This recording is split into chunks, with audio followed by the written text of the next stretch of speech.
નકલી પોલીસનો થયો પર્દાફાશ। આણંદના તારાપુરમાં પોલીસ રાત્રિ ચેકિંગમાં હતી। દરમિયાન પોલીસ બોર્ડ લગાવી અલ્ટો કારને શંકાના આધારે અટકાવી અને ચાલકની પૂછપરછ કરાઈ। આ દરમિયાન કાર સવાર પૃથ્વીરાજસિંહ પરમારે પોલીસ કર્મચારી હોવાની ઓળખ આપી।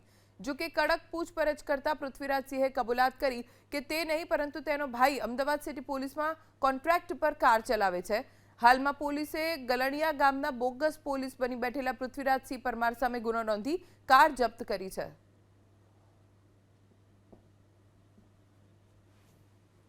પોલીસ રાત્રિ ચેકિંગમાં હતી। દરમિયાન પોલીસ બોર્ડ લગાવી અલ્ટો કારને શંકાના આધારે અટકાવી અને ચાલકની પૂછપરછ કરાઈ। આ દરમિયાન કાર સવાર પૃથ્વીરાજસિંહ પરમારે પોલીસ કર્મચારી હોવાની ઓળખ આપી। જો કે કડક પૂછપરછ કરતા પૃથ્વીરાજસિંહે કબૂલાત કરી કે તે નહીં પરંતુ તેનો ભાઈ અમદાવાદ સિટી પોલીસમાં કોન્ટ્રાક્ટ પર કાર ચલાવે છે। હાલમાં પોલીસે ગલણિયા ગામના બોગસ પોલીસ બની બેઠેલા પૃથ્વીરાજસિંહ પરમાર સામે ગુનો નોંધી કાર જપ્ત કરી છે।